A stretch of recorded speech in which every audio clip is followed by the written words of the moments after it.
नमो अर्हन्ताणं नमो सिद्धाणं नमो आयरीयाणं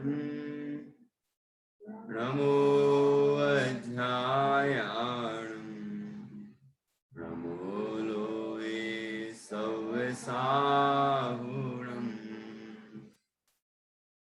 मंगलम भगवान वीरो मंगलम गौतमो गणी मंगलम कुंद कुंदाद्यो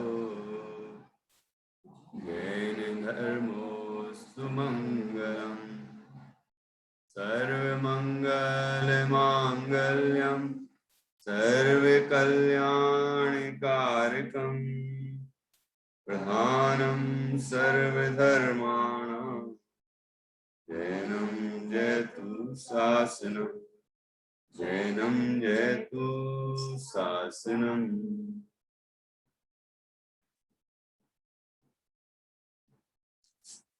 सामायिक के स्वरूप, उसकी विधि और उसके फल पर हम चर्चा कर रहे हैं। सामायिक का मुख्य गुण समता भाव होता है। समता पूर्वक सामायिक की जाती है और सामायिक करने पर समता भाव की वृद्धि होती है। समता धर सामायिक कीजिए, छेड़ाला जी में आया है। तो अंदर में समता भाव रखना चाहिए, क्योंकि समता नहीं होगी तो सामायिक नहीं हो सकती। समता का अर्थ क्या? समता के कई तरह से स्तर बताए हैं। समता अर्थात तो होता है समानता का भाव, कि प्राणी मात्र में समानता का भाव, जीव मात्र में समानता का भाव, द्रव्य गुण पर्याय जो अपने निज द्रव्य गुण पर्याय हैं उनमें समभाव, एक रूपता, चेतन चैतन्य और चेतना, ऐसे रस और स्थावर जो सभी जीव हैं उनमें समान भाव और किसी की हिंसा नहीं करना, ऐसे सब चीजें इसमें समता के अंदर आई हैं। और जीव को अंदर में राग और द्वेष भाव का उत्पन्न नहीं होना वो समता है। किसी भी जीव के प्रति, किसी भी द्रव्य के प्रति राग और ना द्वेष, दोनों ही प्रकार के परिणाम नहीं होना वो समता है। समता जो सामायिक होती है उसमें सब जीव समान नजर आते हैं, किसी के प्रति राग और द्वेष नहीं उत्पन्न होता है। सभी परवस्तुएं जो हैं वो मुझसे भिन्न हैं, वो ना कोई अच्छी हैं ना बुरी हैं। इस तरह किसी भी तरह का राग द्वेष का भाव नहीं होता है। और क्या होता है, ये तो नकारात्मक बात हो गई। क्या नहीं होता है, ये हुआ कि राग द्वेष नहीं होता। क्या होता है, क्या होता है कि आत्म स्थिरता होती है, अंदर में वीतरागता होती है। अंदर में जब राग और द्वेष नहीं होगा तो क्या होगा, राग द्वेष का अभाव समता है और वही राग द्वेष का अभाव वीतरागता है। ठीक है। और वो वीतरागता कब उत्पन्न होती है, कि जब जीव को आत्मा की श्रद्धा ज्ञान और उसमें लीनता होती है, आत्म स्थिरता होती है। तो इस तरह यहाँ जितने भी बिंदु दिए हैं सामायिक सामान्य के लक्षण में, वे सभी कभी अस्थि से कोई बिंदु बताया है, कोई दृष्टिकोण अस्थि से है, कोई नास्ति से है, कोई व्यवहार से है, कोई निश्चय से है। इस तरह की स्थितियां बनती हैं। और इसमें जो जो सामायिक होती है वो कब कब होती है, तो यह सामायिक सुबह सूर्य उदय के पहले, सूर्योदय के पहले का समय है। मतलब ये संधि काल होते हैं, संधि काल। जैसे कि सूर्य उदय होने के समय का जो काल है कि वहां उदय हो रहा है, मतलब रात जा रही है और दिन हो रहा है, तो वो संधि हुई, संधि काल। ऐसे ही दोपहर में जो है वो मध्याह्न काल, मध्याह्न मतलब सूर्य जो है बिल्कुल मध्य में है, मध्य में है, मतलब दिन का मध्य है, ना सुबह है वो ना शाम है, तो मध्य काल, तो ऐसे संधि काल। और शाम को जो सूर्य अस्त के समय का जो समय है वो उसमें भी दिन जा रहा है और रात हो रही है, तो वो संधि काल, ठीक है ना। ये जो 3 संधि काल हैं, ऐसे कालों में सामायिक की जाती है, ये सामायिक के काल है। सामायिक स्वाध्याय से भी उत्कृष्ट कार्य है, इसलिए कहा जाता है कि इन संधि कालों में स्वाध्याय नहीं करना चाहिए।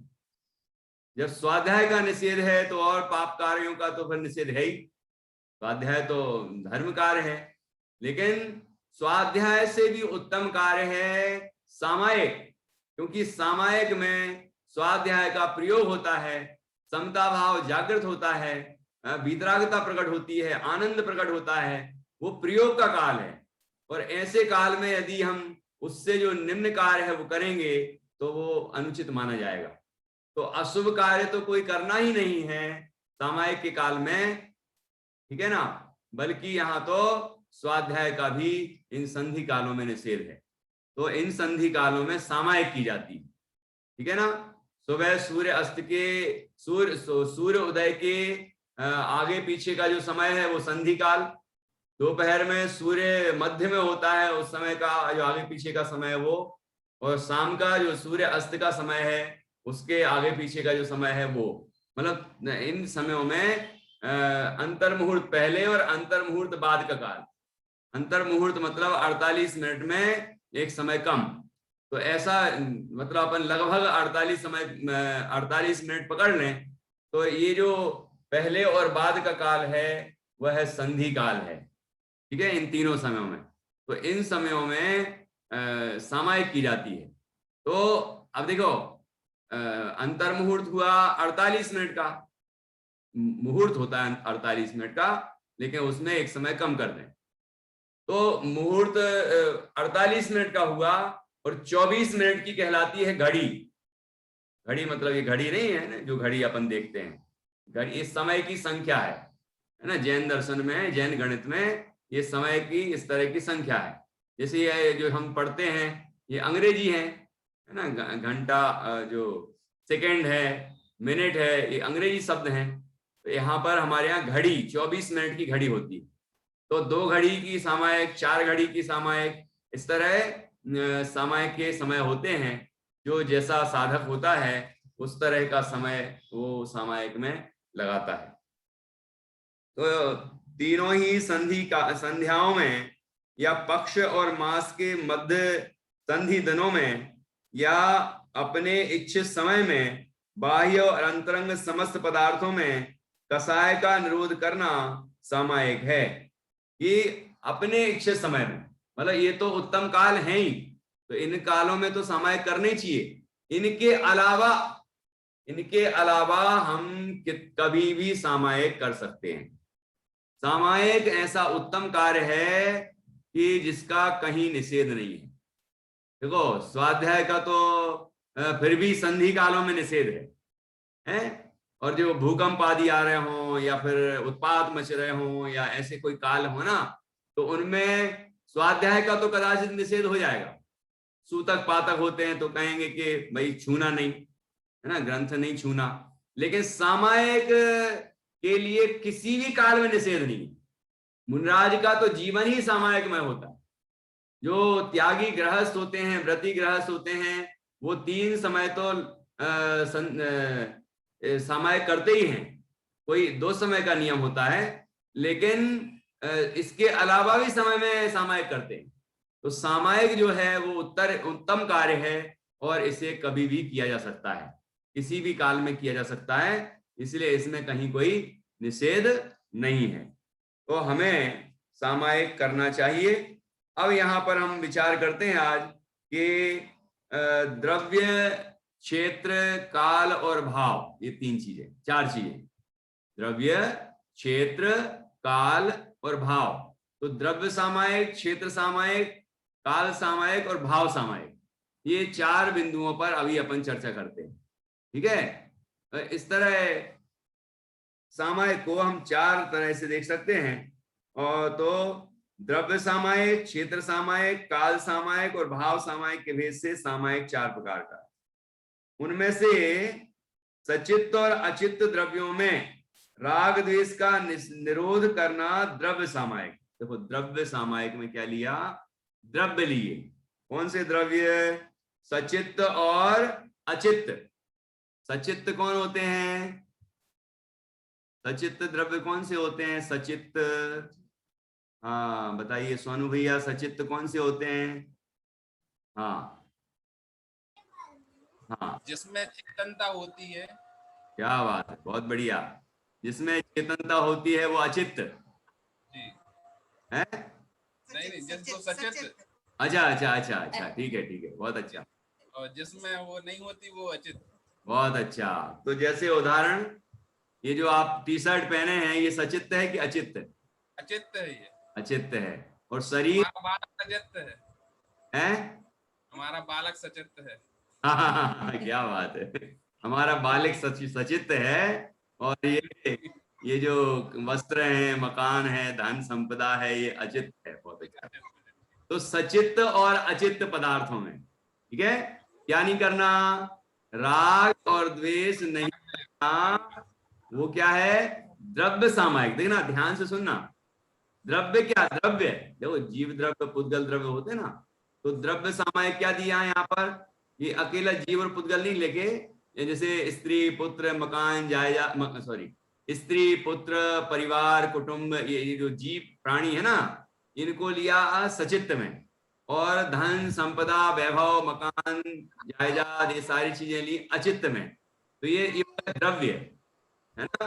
तो इन द्रव्यों में राग और द्वेष नहीं होना, मतलब कोई अच्छा है या कोई बुरा है, इस तरह का परिणाम नहीं होना, वो द्रव्य सामायिक।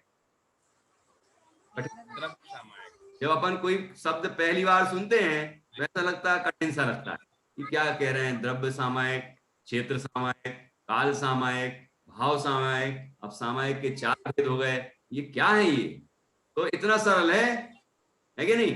कि द्रव्य सामायिक क्या हुआ कि जो सचित्त और अचित्त द्रव्य कहे गए हैं उनमें राग द्वेष नहीं होना। क्योंकि सामायिक का मतलब क्या होता है? समता भाव।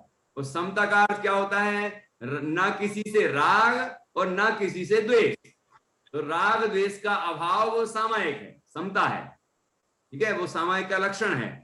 तो सचित्त और अचित्त द्रव्यों में राग द्वेष नहीं होना, वो द्रव्य सामायिक, ठीक है। अब क्षेत्र सामायिक क्या है? ग्राम, नगर, खेत, करवट, मंडप, पट्टन, द्रोणमुख और जनपद आदि में राग और द्वेष का निरोध करना, अथवा अपने निवास स्थान में कसाय का निरोध करना क्षेत्र सामायिक। यहाँ क्या क्या लिए? ये इतने सारे जो नाम लिखे ये क्या है? जैसे आजकल की भाषा में जिसमें 10-20 घर होते हैं ना, वो खेरा हो जाता है। खेरा बोलते हैं अपन। कोई गांव में थोड़े बड़ा, मतलब 50-100-150 घर होते हैं, है ना, थोड़ा बड़ा होता है तो वो गांव हो गया। और 10-20 घर ही हैं तो कहते क्या है ये? तो ऐसे अब थोड़े और ज्यादा घर हैं तो अपन उसको और बड़ा नाम देते हैं। फिर और बड़ा है तो हम उसको तहसील कहते हैं, फिर नगर कहते हैं, फिर और थोड़ा बड़ा महानगर कहते हैं। ये नाम है ना।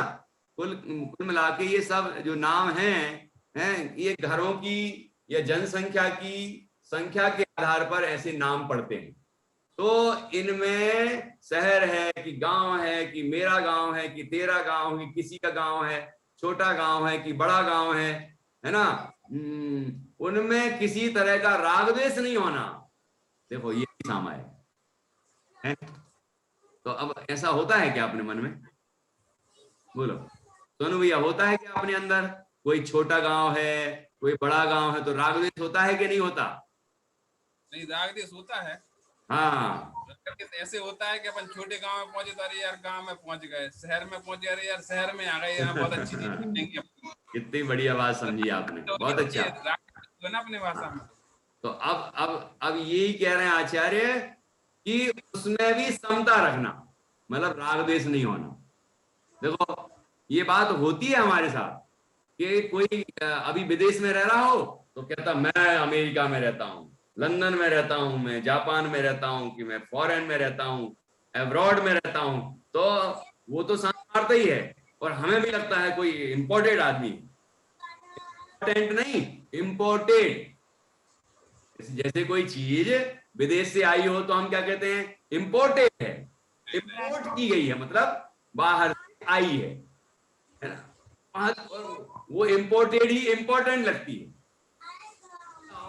अपने घर का बना हुआ जो शुद्ध भोजन है, स्वास्थ्यवर्धक है, वो हमारे लिए अच्छा है कि बाहर से आया हुआ जो बाजार में बना है, कैसे ही बना है, वो भोजन हमारे लिए अच्छा है? ये विचार करने की बात है। लेकिन यहां तो कह रहा है कि हमें राग द्वेष नहीं करना कि देश का है कि विदेश का है, लेकिन जीव करता है, ठीक है। और बड़े शहर में, महानगर में रहता हो तो अपने आप को थोड़ा और समझता है, थोड़े और छोटे में समझता है, छोटे में रहता हो तो थोड़ा छोटा समझता है, गांव में रहता हो तो और छोटा समझता है। हम तो भैया गांव खेरे के आदमी हैं। अरे गांव खेरे में रहते हो हैं या शहर में रहते हो, आजकल तो गांव को ही ज्यादा महत्व आ रहा है। ये महामारी शाही तो आदमियों को गांव की कीमत समझ में आने लगी कि भैया वहां शुद्ध हवा है, कोई विकृति नहीं है, अंतरराष्ट्रीय हवाई अड्डे नहीं है, और ये अंतरराष्ट्रीय लोग आते जाते नहीं है, तो संक्रमण की संभावनाएं कम है, ठीक है ना। तो अब लोगों को वो चीज अच्छी लग रही, जहां ज्यादा सुविधाएं हैं, ज्यादा अंतरराष्ट्रीय हवाई अड्डे हों या लोग बाहर के लोग आते जाते हों, वहां बीमारियों की संभावना बढ़ रही है। तो अब लोगों को लग रहा है भैया हम गांव में ही रहते तो ज्यादा अच्छा रहता। कई लोग गांव चले गए, शहर से कई लोग गांव में जाके चले गए, बस गए हैं। वर्क फ्रॉम होम, जब घर से ही काम करने का था, सैलरी तो उतनी मिल रही है लेकिन घर से काम कर सकते हैं, तो फिर क्या कर रहे हैं कई लोग, ये घर पे गए, गांव में ना खर्चा है ज्यादा, ना कुछ, कोई ना झंझट, गांव में है अपना, वहीं से बढ़िया काम कर रहे हैं और आराम से सैलरी आ रही है, बढ़िया शुद्ध हवा में स्वस्थ हैं।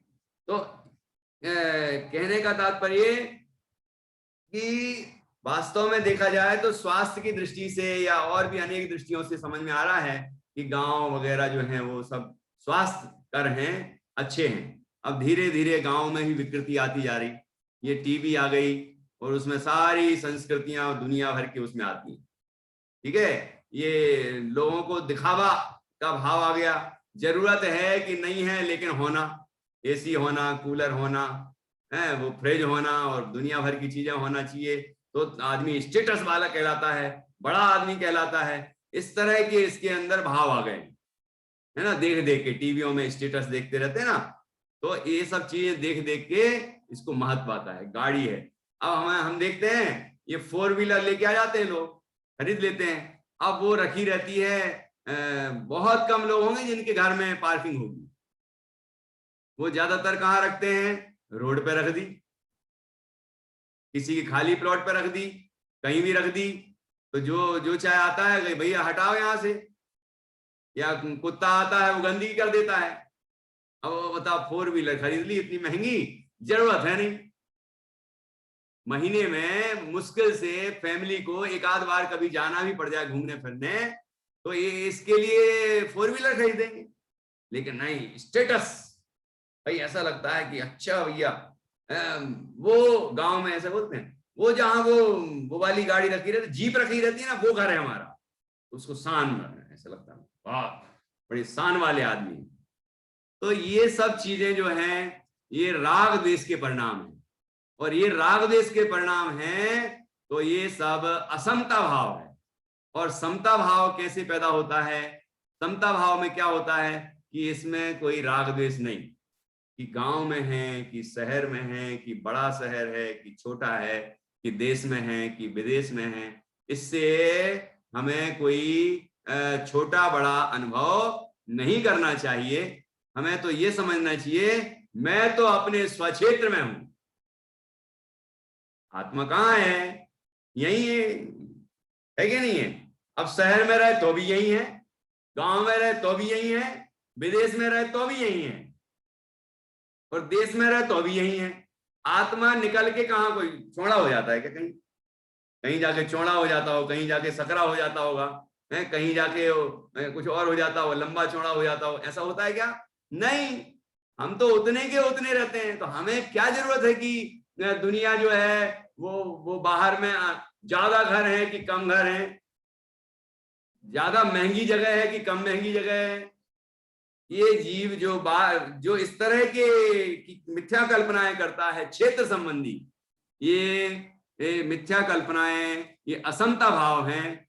और ऐसी मिथ्या कल्पनाएं नहीं होना मतलब क्षेत्र संबंधी राग और द्वेष का परिणाम नहीं होना, वो क्षेत्र सामायिक है।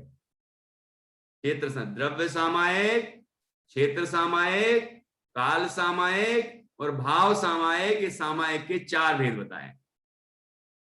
द्रव्य सामायिक में क्या बताया कि जो सचित्त और अचित्त द्रव्य हैं, सचित्त मतलब जो चेतन द्रव्य हैं, चेतन मतलब यहां पर संयोगी चेतन को लिया, पुत्र स्त्री पुत्र, और जो घर में जो पिताजी हो, माँ हो, या जो गाय भैंस बैल बकरी हो, चेतन पदार्थ, चेतन है ना, उनमें। और अचेतन जो मकान जायदाद धन संपदा वगैरह है, इनमें राग और द्वेष नहीं होना। इन द्रव्यों में राग द्वेष नहीं होना, वो द्रव्य सामायिक। राग द्वेष नहीं होना मतलब समता भाव होना, ठीक है, समता भाव होना, वो सामायिक है। और क्षेत्र सामायिक हुई, गांव है कि शहर है कि छोटा गांव है कि बड़ा गांव है कि देश है कि विदेश है, इन किसी भी चीज में राग द्वेष नहीं होना, क्षेत्र संबंधी राग द्वेष नहीं होना मतलब क्षेत्र संबंधी समता भाव होना, वो क्षेत्र सामायिक है। बहुत सरल है, कठिन नहीं है। वो अपन को वो समझ में आ जाए ना, तो ये सब सरल चीज है। ये क्षेत्र सामायिक हो गया। अब काल सामायिक देखो आगे क्या लिखते हैं। हाँ, द्रव्य सामायिक, क्षेत्र सामायिक, काल सामायिक। वसंत आदि 6 ऋतु विषयक कषाय का निरोध करना, अर्थात किसी भी ऋतु में इष्टनिष्ट बुद्धि न करना काल सामायिक है। देखो कितना सरल काम है। अब बताओ, ये गर्मी लग रही तो बुरी है कि नहीं है? क्यों रश्मि, गर्मी लगती है तो बुरा लगता है कि नहीं लगता? अरे भैया बहुत गर्मी, बहुत बहुत गर्मी, ठीक है, तो गर्मी तो बुरी है और ठंड तो अच्छी है ना। अब ठंड जब आएगी फिर उसमें ज्यादा ठंड लगेगी, अरे भैया बहुत कड़ाके की ठंड है, बड़ी तकलीफ हो रही है, बड़ी तकलीफ हो रही है। लो, ठंड में भी तकलीफ, गर्मी में भी तकलीफ। बरसात आ जाए भैया, बरसात आ जाए, जब बरसात नहीं होती, बरसात आ जाए प्रभु, बरसात आ जाए, बरसात आ जाए, और जब बरसात आ गई, अरे बहुत हो गई, बहुत हो गई, बहुत हो गई, अब नहीं, अब नहीं। या कहीं जा रहे हो तैयार होके बढ़िया, तो अपन को लगता है आज नहीं होना चाहिए, या हमारे यहाँ कोई प्रोग्राम हो, आज नहीं होना चाहिए। ये क्या है? ये मौसम जो है, ऋतु, ये तो 3 ऋतुएं, मुख्य 3 ऋतुएं होती हैं, ठंड गर्मी बरसात। और इनके जो बीच के जो 3 मौसम हैं, तो 3 और 3 6, मतलब बसंत ऋतु, हेमंत ऋतु, शरद ऋतु, ये ऋतुएं होती ना, पतझड़ वगैरह होते हैं। तो ये जो बीच के काल हैं, बीच की ऋतुएं होती हैं, तो ऐसे कुल मिला के 6 ऋतुएं होती हैं। तो 12 महीने की 6 ऋतुएं, 6 मौसम 2-2 महीने के मिला के। तो जो 6 ऋतुएं हैं, इनमें राग और द्वेष नहीं होना। बसंत ऋतु तो अच्छी होती है कि नहीं? बसंत का मौसम आता है, बढ़िया नए नए फूल खिलते हैं, कलियां खिलती हैं, अच्छी बढ़िया हवा चलती है, अच्छा बढ़िया सुहावना वातावरण होता है, ऐसा लगता है घूमने जाओ बढ़िया अच्छी अच्छी जगह। ऐसा तो लगता है कि नहीं लगता है? तो वो मौसम तो अच्छा है, और कोई मौसम बुरा है, ऐसा। अब मुनिराज जब जंगल में रहते हैं, उनमें 6 ऋतुएं आती हैं और जाती हैं, उनमें उनमें उनको कौन सा राग और द्वेष का परिणाम होता है? कुछ नहीं होता। तो हमारे लिए कौन सा होना चाहिए कि यदि हम भी सामायिक को सामायिक करना चाहते हैं या सामायिक का फल पाना चाहते हैं, तो आचार्य कहते हैं ऋतुओं में हमें कोई राग द्वेष नहीं होना चाहिए। अब देखो इतनी गहरी बात कह रहे हैं, ये बातें अपन ऐसे मतलब करते रहते हैं, लेकिन ये पता नहीं कि ये क्या है। ऋतु संबंधी भी राग द्वेष करते ही रहते हैं, करते ही रहते हैं, करते ही रहते हैं। ये अच्छा मौसम, ये बुरा मौसम, ये ठीक है, ये बिना बिना ठीक है। इस तरह किसी मौसम से चिढ़ होती है, किसी मौसम में सुहावना लगता है, लेकिन उसमें भी पूरी तरह सुहावना नहीं लगता है। कोई समय अच्छा लगता है, कोई समय बुरा लगता है। ऐसे जो मौसम संबंधी, ये काल हुआ ना, काल समय, मौसम का समय है ना, इस संबंधी राग द्वेष नहीं होना, वो काल सामायिक है। ठीक है? क्या समझ में आ रहा है कि नहीं आ रहा है? महिमा जी कुछ पूछ रही हैं क्या? सुनीला जी, अच्छा ठीक है। सुनीला जी का हाथ खड़ा है कि ऐसे ही मतलब वो बन गया है? कुछ पूछना हो तो पूछें, नहीं तो ऐसे हाथ नहीं खड़े करें। हाँ, तो क्या कह रहे हैं? काल सामायिक क्या है? वसंत आदि 6 ऋतु विषय कसाय का निरोध करना, अर्थात किसी भी ऋतु में इष्ट अनिष्ट बुद्धि ना करना काल सामायिक है। अब देखो, ये ऐसी समता होती है, कोई मौसम आए या जाए, मुझे कोई अच्छा नहीं, कोई बुरा नहीं। देखो एक मनुष्य, ये जो इस तरह जो जो अपन लोग है ना, मनुष्य, इनका शरीर ऐसा होता है। वैसे तो पशु पक्षी उनका तो होता ही है, लेकिन हमारा भी ऐसा होता है। जैसा मौसम आता है उसके अनुरूप वो ढल जाता है। शरीर की क्षमता है, ऐसी प्रकृति है। लेकिन हमारी जो मान्यता है, हमारी जो मिथ्या कल्पना है इष्ट अनिष्ट की, वो अलग चलती है, क्योंकि हमें ज्ञान नहीं होता। मुनिराज हर मौसम में जंगल में रहते हैं, लेकिन सब ऋतुएं बदलती रहती हैं, उन्हें कोई फर्क नहीं पड़ता। मौसम आता है चला जाता है, कोई फर्क नहीं। और हम लोग, ये मौसम आया तो अब ये करना, अब ये खाने पीने की चीजें इस तरह की बनाना, अब ये पहनने ओढ़ने की चीजें ऐसी करना, वो बदलाव करते रहते हैं, करते हैं, तो अभी सुखी नहीं है। और मुनिराज बड़े सुखी हैं, उन्हें कोई मतलब ही नहीं है कौन सा मौसम आ रहा है कौन सा नहीं आ रहा है, क्या करना हमें। कि मेरा काल तो ये स्वकाल है, मैं तो अपने आत्मा में रहने वाला हूं, मुझे ऋतुओं से क्या करना, कौन सी ऋतु आए कौन सी ऋतु चली जाए। कई बार तो जैसे, और पुरानी बात करें ना अपन, जब सहनन बहुत प्रबल रहता था मुनिराजों का, तो वो बैठे हैं एक जगह, बैठे हैं तो पूरा साल निकल गया एक ही जगह बैठे। कौन से मुनिराज थे जो एक ही स्थान पर खड़े रहे और कभी वहां से हिले भी नहीं है? और जब खड़े हुए और तभी तब तक खड़े रहे एक ही जगह पे जब तक केवल ज्ञान नहीं हो गया। वो कौन से मुनिराज थे हैं? हाँ बताइए, अंजलि जी बता रही हैं। हाँ,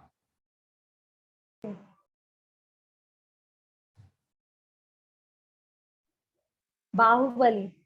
बाहुबली स्वामी। इसलिए पुराने समय में जब सहनन बहुत प्रबल हुआ करते थे, ठीक है ना, उनकी शक्तियां इतनी, शरीर की शक्ति, मन की शक्ति तो है, आत्मशक्ति, लेकिन शरीर की शक्तियां भी थी। तो एक स्थान पे खड़े हैं तो खड़े ही हैं जब तक केवल ज्ञान नहीं हो गया। ऐसे ऐसे भी हुए हैं। अब बताओ, एक साल में पूरे 6 ऋतुएं आई होंगी कि नहीं आई होंगी?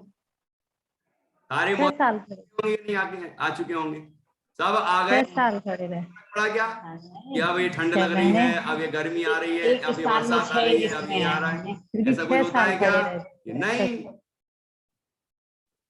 कोई उससे भेद ज्ञान, कोई भी मौसम हो, मौसम से मैं भिन्न हूं, मैं शरीर से जब भिन्न हूं तो बाहर की चीजों से तो भिन्न ही हूं।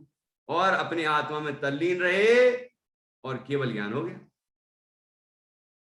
है ना। सुकौशल मुनिराज और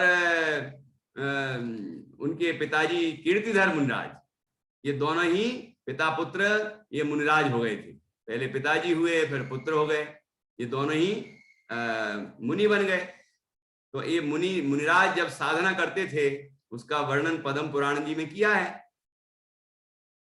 आपने सुकौशल मुनिराज पर उपसर्ग की बात तो सुनी होगी, लेकिन उनके पिताजी भी साथ में थे, और वो क्या पूरी कहानी है, पूरी घटना है, वो तो सुनी होगी ना आपने। क्या हुआ था? पहले तो पिताजी ने दीक्षा ली, जब ये उनने नियम किया, जब उनके पिताजी ने दीक्षा ली तो उनने सोचा कि मैं भी दीक्षा लेता हूँ। तो उनके घर के लोगों ने, महल के लोगों ने, मंत्रियों ने, सबने बहुत प्रार्थना की कि आप यदि चले जाएंगे तो राज्य का क्या होगा। ये राज्य क्या, राज्य तो किसका रहा है, और ये काल कब आ जाए ये इसका क्या भरोसा है।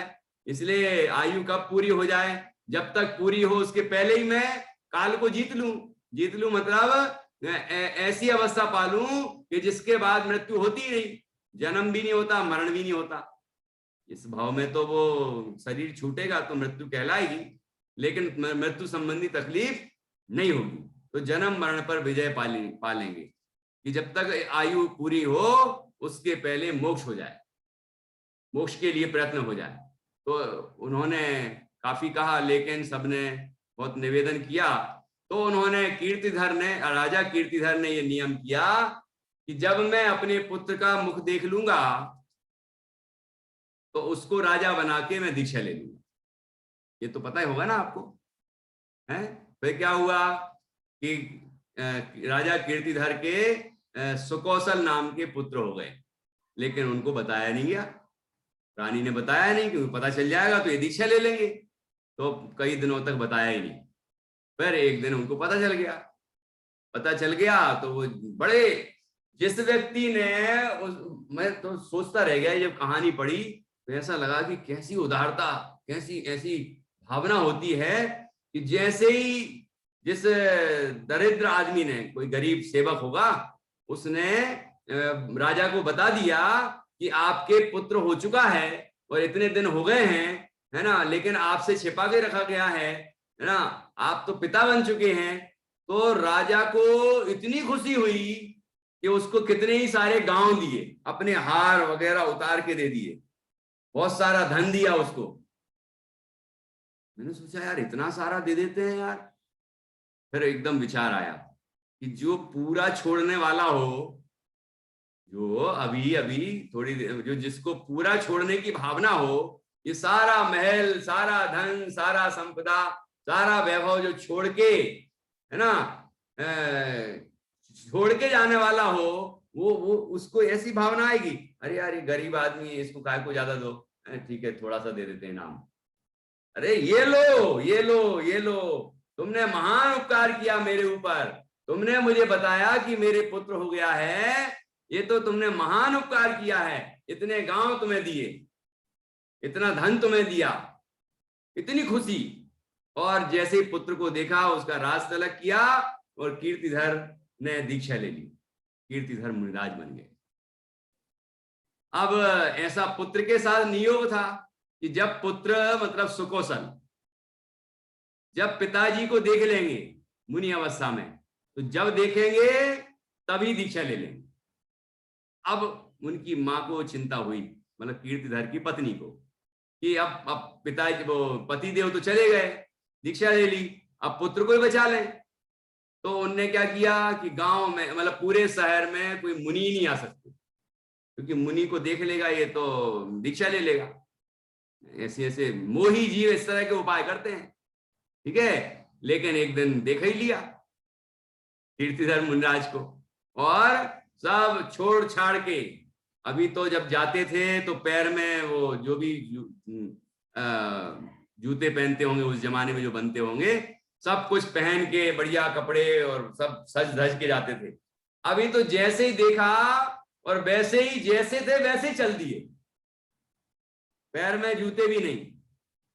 ख्याल में आएगी ना यार, वो उस तरफ चले जा रहे हैं जिस दिशा में मुनिराज गए, पूछते पूछते पूछते पूछते पहुंच ही गए और वहां जाके दीक्षा ले ली।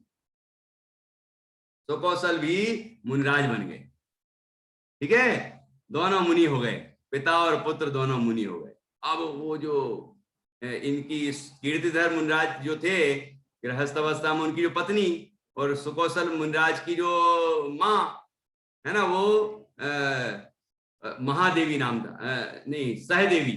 तो सहदेवी को अब पति भी चले गए, पुत्र भी चला गया, तो आर्त ध्यान से मरी, ओ हाय मेरा सब कुछ चला गया, हाय मेरा सब कुछ चला गया। और आर्त ध्यान से मर के उसी जंगल में बाघ हुई, बाघनी, शेरनी हुई, भयानक शेरनी। अब देखिए यहाँ कीर्तिधर मुनिराज और सुकौशल मुनिराज दोनों ने चातुर्मास जब प्रारंभ हुआ तो चातुर्मास में निकले ही नहीं आहार के लिए, पूरे चातुर्मास का उपवास कर लिए। उस समय का सहनन इतना विशिष्ट था कि चातुर्मास में कहीं जाने ही नहीं, एक जगह बैठ गए एक दो पेड़ के नीचे और वहीं साधना करते, वहीं आराधना करते, वहीं लीन रहते अपने आप में, है ना। ऐसे पूरी वर्षा ऋतु निकल गई, चातुर्मास निकल गया, ठीक है। अब जैसे ही चातुर्मास पूरा हुआ और चातुर्मास पूरा होते ही वो आहार के लिए निकलने लगे कि आप पारणा करेंगे, ये विकल्प आया दोनों के। और दोनों ही जब आहार को निकलने के लिए तैयार हुए तो क्या हुआ, तत्काल उनके सामने वो बाघनी, शेरनी, ऐसे खूंखार रूप में, भयानक रूप में, आचार्य ने कितना बिल्कुल सचित्र वर्णन किया है पद्म पुराण जी में कि कैसे उसकी वो बाल लहरा रहे थे, कैसी आंखें लाल लाल हो रही थी, कैसा उसका मुंह जबड़े दिख रहे थे, बिल्कुल खाने को तैयार थी, और हाथ ये पंजे कैसे दिख रहे थे, मतलब ऐसे कि बिल्कुल झपटने को तैयार है, ऐसा भयानक रूप देखा। अब बोलो हम यदि होते तो क्या करते, वो मुनिराज ने क्या किया होगा, बोलिए हम होते, हमारे सामने यदि ऐसा भयानक शेर आ जाता तो क्या करते। और मुनिराज ने क्या किया कि वही हमें आज करना है। ऐसी भयानक बीमारी आई, मान लो भयानक है, जैसी भी है, तो ज्ञानियों को तो कोई भयानक नहीं लगेगी, लेकिन भयानक लग रही है मान लो, तो अब वो सामने आई और ज्ञानी के सामने आई, उनके जीवन में आई, तो दोनों में क्या फर्क होगा कि जब ऐसा भयानक शेरनी उनके सामने आई तो दोनों मुनिराज ने विचार किया कि ऐसा प्रतीत होता है कि ये हमें अब झपटने वाली हमारी तरफ।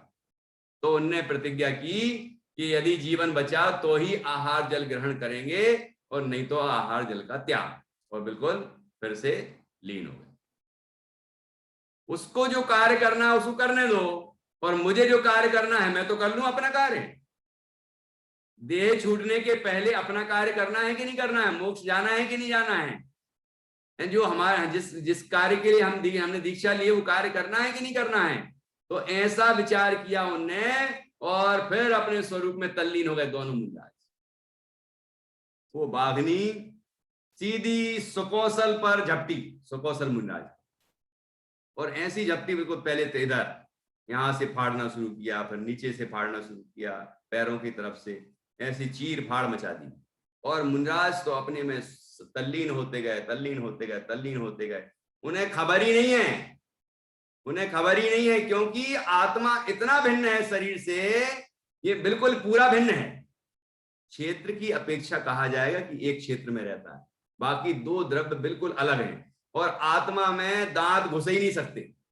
वो पंजे जो ऐसे नाखून गड़ा है ना, आत्मा में नहीं घुसते।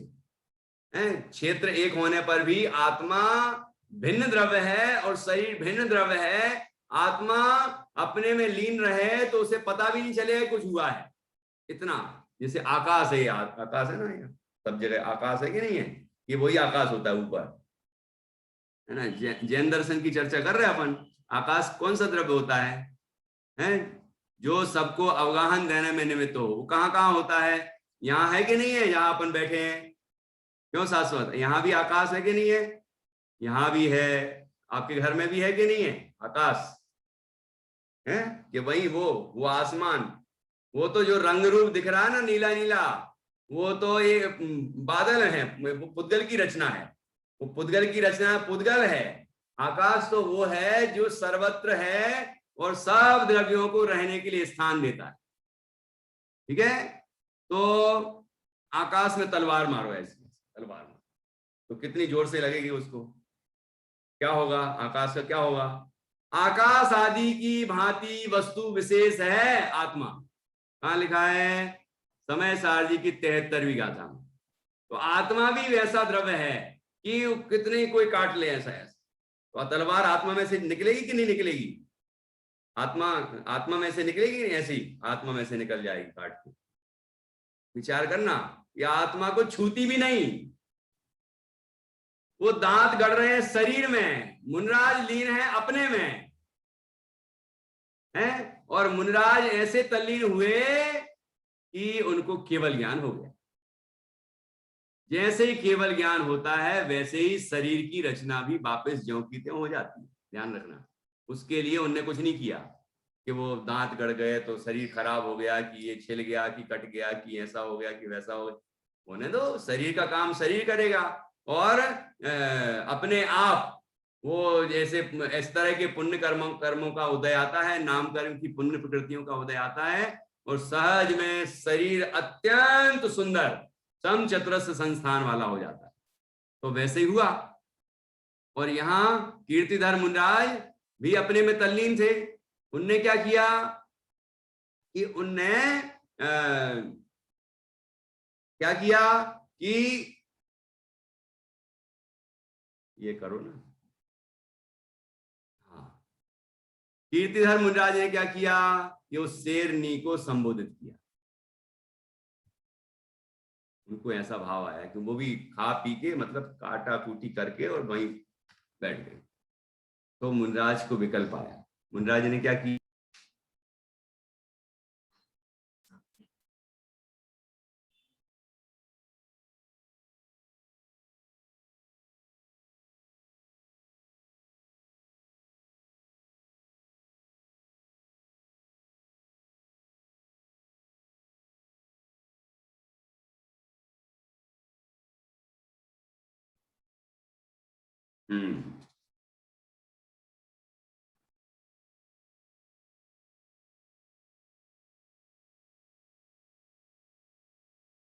कीर्तिधर मुनिराज को ये विकल्प आया कि इस शेरनी को ये खबर नहीं है कि जिसके वियोग में वो मरी थी उसी को खा गई।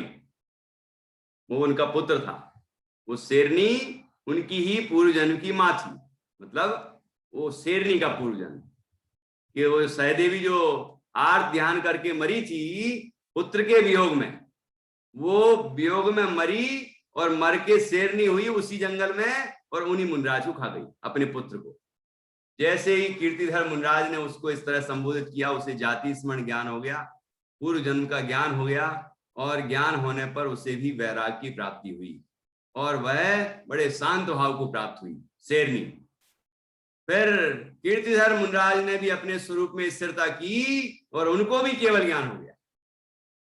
दोनों पिता पुत्र को केवल ज्ञान हुआ। देवताओं ने जो सुकौसर मुनराज के केवल ज्ञान का उत्सव मनाने आए थे, वो कीर्तिधर मुनराज का केवल ज्ञान का उत्सव ही मनाने लगे। इस तरह दोनों का एक ही साथ दोनों पिता पुत्र का उत्सव मनाया जाने लगा। तो इस तरह पिता पुत्र का उत्सव केवल ज्ञान महोत्सव मनाया गया, और फिर उसके बाद दोनों ही पिता पुत्र को मोक्ष की प्राप्ति हो गई। तो अभी मुझे जो कहना था इस विषय में क्या, कि दो तीन बातें करनी है। कि एक तो ये कि दोनों मुनिराजों ने चातुर्मास में नियम लिया कि कहीं जाने ही नहीं, एक स्थान में रहे। ठीक है, मौसम आया और चला गया, लेकिन मुनिराजों को कोई खबर ही नहीं पड़ी। ऐसी समता ये सामायिक कह रहा थी। ठीक है, ऐसी समानता का भाव। कोई भी मौसम हो, कोई मौसम अच्छा नहीं, कोई मौसम बुरा नहीं, सारे मौसम मौसम हैं, वो परद्रव्य हैं, और मेरे आत्मा में वो प्रवेश नहीं करते, आत्मा से उनका कोई संबंध नहीं है। ऐसा भेद ज्ञान उनको प्रकट होता है, ऐसी समता होती है। और फिर दूसरी बात कि जब शेरनी मतलब अनिष्ट का संयोग मिला,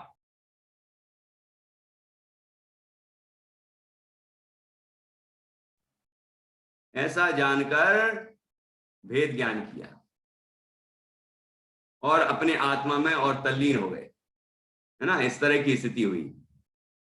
ये नेटवर्क की थोड़ी प्रॉब्लम आ रही है, शायद डिस्टर्ब हुआ होगा, आपको सुनाई नहीं दिया होगा। है क्या कहा, इस कहानी से क्या निष्कर्ष निकला? इससे निष्कर्ष निकला कि मुनिराजों को इतने मौसम आए लेकिन उन्हें वो मौसम से प्रभावित नहीं हुए, क्योंकि मौसम मौसम में है, मौसम आत्मा में नहीं आता। ठीक, एक बात ऐसी समता, ये बात चल रही ना, काल काल संबंधी समता की बात चल रही ना, काल सामायिक ये कहलाती है। और दूसरा कि शेरनी, भयानक शेरनी सामने आई लेकिन उसमें अनिष्ट बुद्धि नहीं हुई मुनिराजों को, जो कि अभी बात कर रहे थे अपन द्रव्य सामायिक, सचेतन थी ना वो, तो उसके प्रति रंच मात्र भी द्वेष का भाव नहीं आया। और उन मुनिराजों में भी आपस में उन्हें एक दूसरे से राग का भाव नहीं आया कि इनको बचा लूं, कि इनको ना खा ले, कि वो सोचे पिताजी को ना खा ले, पिताजी से। अब पिताजी पुत्र थोड़ी है, वो दो अलग अलग द्रव्य हैं, दोनों को इस तरह का भेद ज्ञान है। ये संयोग की बात है कि दोनों मुनिराज एक साथ विचरण कर रहे थे, ठीक है ना। तो उन्हें शेरनी के प्रति रंच मात्र भी कोई द्वेष भाव नहीं आया। और क्या किया उन्होंने दोनों मुनिराजों ने अपने स्वरूप की स्थिरता की। ये होता है उपाय। बाहर में यदि विकराल स्थिति है तो आत्म कल्याण का उपाय करना चाहिए, समता भाव प्रकट करना चाहिए, वैराग्य का भाव अंदर में लाना चाहिए। व्यर्थ की बातों में लगे रहने से आर्त ध्यान और रौद्र ध्यान ही होंगे, और इन दुर्ध्यानों से पाप का ही बंद होगा। और पाप का जब उदय आएगा तो बीमारी नहीं आती होगी तो आ जाएगी, क्योंकि पाप के उदय से, असाता वेदनी कर्म के उदय से बीमारियों का आगमन होता है। ये जैन सिद्धांत है। असाता का उदय ना हो तो बीमारी आ ही नहीं सकती, बीमारी असाता के उदय में आती है, ठीक है ना। इसलिए हमें ऐसा प्रयत्न करना चाहिए, भेद ज्ञान करना चाहिए और पाप के परिणाम नहीं करने चाहिए। दो काम करने हैं, भेद ज्ञान करना है, वैराग की भावना करनी है, समता भाव की वृद्धि करनी है एक, और दूसरा अशुभ भाव नहीं करने हैं, पाप परिणामों में नहीं लगना है, आर्त रौद्र ध्यान नहीं करने हैं कि दुनिया भले ही कुछ भी कर रही हो, दुनिया में कुछ भी हो रहा हो, हमें सब जीवों के प्रति समान भाव है ना, प्रेम भाव हो सब जीवों में, गुणी जनों में हर्ष प्रभो, करुणा स्रोत बहे दुखियों पर, दुर्जन में मध्यस्थ विभो। मान लो खबर आए कि कोई डॉक्टरों ने किडनी निकाल ली, किसी ने कुछ कर दिया, आंखें निकाल ली, ऐसा हो रहा है कि नहीं, और कोरोना बता के उसके शरीर ही नहीं दिया और सारे जो बहुमूल्य अंग थे वो सब निकाल लिए। अब उन डॉक्टरों के प्रति द्वेष करना कि नहीं करना है, कि द्वेष नहीं होना। दुर्जन में मध्यस्थ, ना उससे राग ना द्वेष, ठीक है, और सब जीवों में प्रेम, स्नेह वात्सल्य का भाव, और गुणवान जो हों, अच्छे कार्य कर रहे हों, भेद ज्ञान की भावना भा रहे हों, जो समता का भाव रखते हों, दुनिया के प्रति दया का भाव रखते हों, उदारता पूर्वक दूसरों को सहयोग कर रहे हों, है ना, ऐसी सेवा का काम कर रहे हों, तो ये गुणवान है, गुणी है, हमसे गुणवान है, ठीक है, अच्छा गुण है वो, ठीक है, पुण्य का परिणाम है उनके, तो उनमें हर्ष का भाव होना, ठीक है।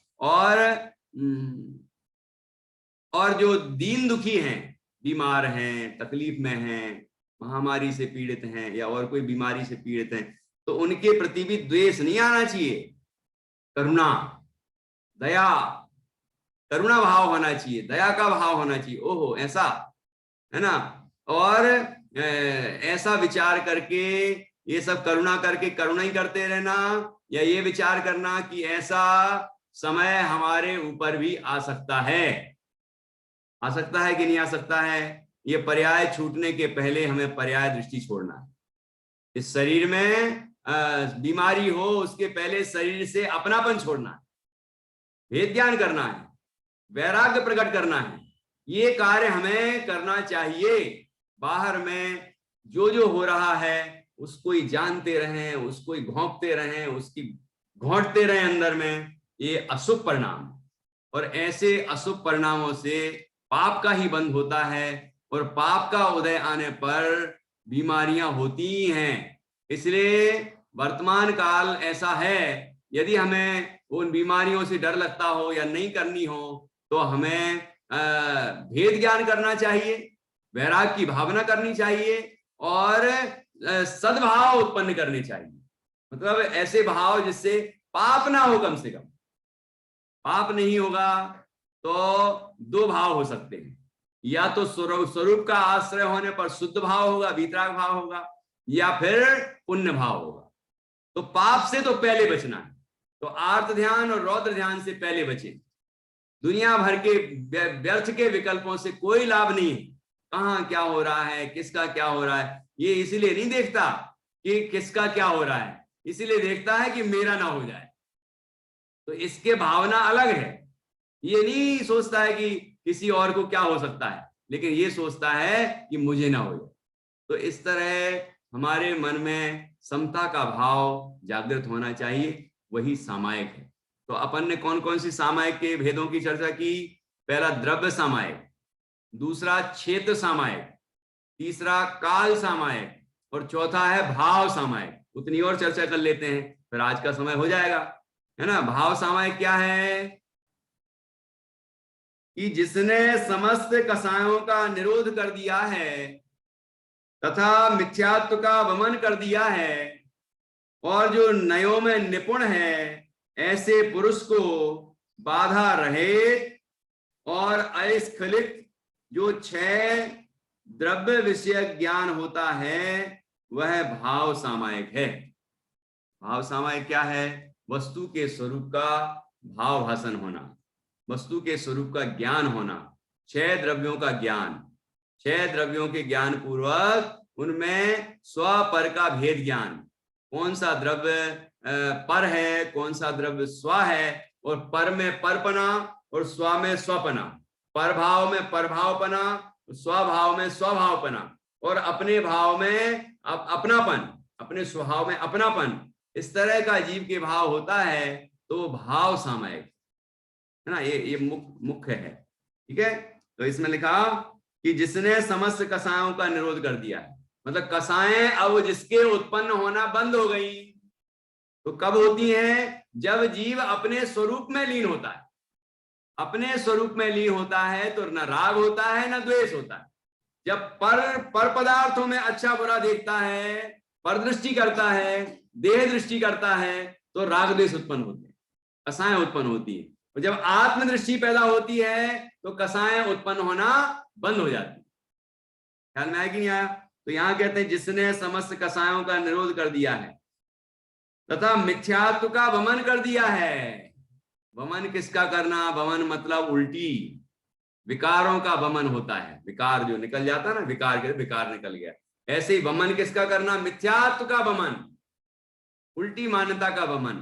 शरीर में अपनेपन का वमन छोड़ दो, शरीर में अपनापन छोड़ दें, पर पदार्थों में कर्तृत्व की बुद्धि छोड़ दें, मैं इनका करता हूं, मैं उनका करता हूं, पर पदार्थों को, पंचेंद्रिय के विषयों को भोगने वाला हूं, ऐसी भोक्तृत्व बुद्धि छोड़ दें। ठीक है ना, और ये मेरे हैं, इस तरह की ममत्व बुद्धि छोड़ दें। सब परद्रव्य हैं और स्वद्रव्य हैं। ऐसे परद्रव्यों से भिन्न अपने आत्म द्रव्य में अपनापन, उसमें ही उसे अपना जानना और उसमें लीनता करना, वही वास्तव में सामायिक है। ये भाव सामायिक, ये भाव सामायिक। ठीक है, तो इस तरह से राग सभी में अपन ने देखा, चारों में, द्रव्य सामायिक, क्षेत्र सामायिक, काल सामायिक, भाव सामायिक, उन चारों में हमने ये देखा कि किसी के प्रति राग और किसी के प्रति द्वेष का भाव नहीं होना, समता का भाव होना ही सामायिक है। क्षेत्र द्रव्य संबंधी समता होना, राग द्वेष नहीं होना, समता भाव होना। क्षेत्र संबंधी समता होना, राग द्वेष नहीं होना। काल संबंधी समता होना, राग द्वेष नहीं होना। भाव संबंधी समता होना, राग द्वेष नहीं होना, ये सामायिक है। इस तरह से द्रव्य सामायिक, क्षेत्र सामायिक, काल सामायिक, भाव सामायिक, 4 प्रकार की सामायिक का स्वरूप यहाँ पर बताया गया है। हमने इस सामायिक के भेदों पर भी चर्चा कर ली। ये द्रव्य, क्षेत्र, काल, भाव, इन 4 रूपों में सामायिक के क्या लक्षण हैं, इनकी भी हमने चर्चा की। अब कल हम इसकी विधि पर चर्चा करेंगे। वैसे सामान्य रूप से तो मैंने विधि बता ही दी है, हल्की चर्चा भी हम करते ही जाते हैं, है ना। अब इस विशेष रूप से यहाँ विषय आता है तो उसकी चर्चा भी हम करेंगे, जिससे हमें सारा विषय स्पष्ट हो जाए। देखिए, आपको आज जैसे द्रव्य सामायिक, क्षेत्र सामायिक, काल सामायिक, भाव सामायिक की बात आई, तो ये शायद सामायिक तो सुना होगा, ये सामायिक क्या होती है, लेकिन ये 4 रूपों में किस तरह होती है ना, वो हो सकता है कि आपने नहीं सुना हो और हो सकता है सुना हो, लेकिन इस तरह का सामायिक का भाव हमारे हृदय में आना चाहिए, हमारे परिणामों में आना चाहिए। किसी के प्रति राग द्वेष नहीं, और वो तभी होगा जब पर में परपना होगा और निज में निजपना होगा। जब आप अपने को आप रूप देखेगा तो किसी भी पर पदार्थ में राग द्वेष नहीं हो सकता, ठीक है। जब आत्मा में सुख की बुद्धि आएगी तो पर पदार्थों में सुख बुद्धि छूट जाएगी। जब अपने में अपनापन आएगा तो पर में अपनापन छूट जाएगा। जब अपनी रुचि होगी तो पर की रुचि छूट जाएगी। ये नियम है। इस तरह से हम इस सामायिक के विषय में चिंतन करें और हमारे हृदय में, हमारे परिणामों में समता का भाव जागृत हो तो वह सामायिक है। इसलिए अपने मन में समता का भाव जगाएं और इस तरह हम सामायिक करें। ये आज का अभी का प्रकरण है। 5 मिनट और लेंगे और उसमें 2-3 प्रश्न किए जाएंगे और आप नहीं, यदि समय हो गया है तो अपन प्रश्न नहीं करते हैं। आपको कुछ पूछना हो तो आप पूछ सकते हैं। आज भी जो प्रश्न होंगे ना, वैसे सामान्य प्रश्न बनेंगे। सामायिक के कितने भेद हैं तो आप जल्दी बता दोगे। द्रव्य सामायिक, क्षेत्र सामायिक, काल सामायिक, भाव सामायिक। फिर हम पूछेंगे द्रव्य सामायिक क्या है, क्षेत्र सामायिक क्या है, काल सामायिक क्या है, भाव सामायिक क्या है। ठीक है, तो कल पूछ लेंगे। आज का समय हो गया है तो हम इस पर चिंतन करें, विचार करें। और आज हमने सुकौशल मुनिराज की भी कहानी सुन ली, तो ऐसे और भी कहानियां हैं। ये कहानी किस्से कहानी नहीं है, ये जैन दर्शन के पुराण की सच्ची घटनाएं हैं। ये किस्से कहानियां नहीं, काल्पनिक, ये सच्ची घटनाएं हैं। महापुरुषों के जीवन का चरित्र है, ये सच्चा चरित्र है। वीतरागी संतों ने लिखा है ना, निष्पक्ष भाव से लिखा है। इसलिए इन बातों को हम पढ़ें, इनका स्वाध्याय करें। कहानियां पढ़ने से हम उसके साथ समान रूप स्थापित करते हैं। मतलब हमें ऐसा लगता है, अरे वो मुनिराज ऐसे थे, वो राजा ऐसे थे, वो महापुरुष ऐसे थे, और वो व्यक्ति ऐसा था, पूर्व जन्म में ऐसा किया था, इसलिए इस जन्म में ऐसा हुआ, इत्यादि बातें हम जब पढ़ते हैं तो हम अपने साथ उसको रिलेट करते हैं, जोड़ते हैं। और ऐसा करने से महापुरुषों के साथ जब अपने आप को हम जोड़ते हैं तो महापुरुषों जैसे ऊर्ध्व भाव होते हैं हमारे में। और पापियों के चरित्र देखते रहेंगे तो क्या होगा कि वो पापी ने कैसे बैंक लूटा, और उसने कैसे परस्त्री को छेड़ा, और उसने कैसे व्यभिचार किया, चोरी की, हिंसा, झूठ, मारधाड़ की, हैं, उसने कैसे क्या किया, सप्त व्यसन। ये एक आध दिन अपन पूरी चर्चा करेंगे। जो हम इन माध्यमों से, विविध माध्यमों से अपने कसायों को पुष्ट कर रहे हैं ना, टेलीविजन के माध्यम से, तो उनको हम कैसे समझें, और जब समझ जाएंगे तो छोड़ देंगे। कुछ तो कटौती होगी तो उसको समझना बहुत जरूरी है, क्योंकि नहीं तो हम अनजाने में ही 5 पापों का, 4 कसायों का, सप्त व्यसनों का पोषण कर रहे हैं। आर्त ध्यान और रौद्र ध्यान में लगे हैं। तो व्यर्थ की चीजों में मत उलझें, हम अपने कल्याण के लिए प्रयत्न करें। यही ये सामायिक का मूल स्वरूप है। हम सभी समता का भाव अपने अंदर प्रकट करें और परम आनंद अंदर में प्रकट करें। यही मंगल। जिनवाणी स्तुति करेंगे। निज निधि निज में बताई, यह अनंत उपकार है। इसके लिए जिनवाणी माँ को वंदना सतबार है, वंदना सत बार है। सभी काय उत्सर्ग करेंगे।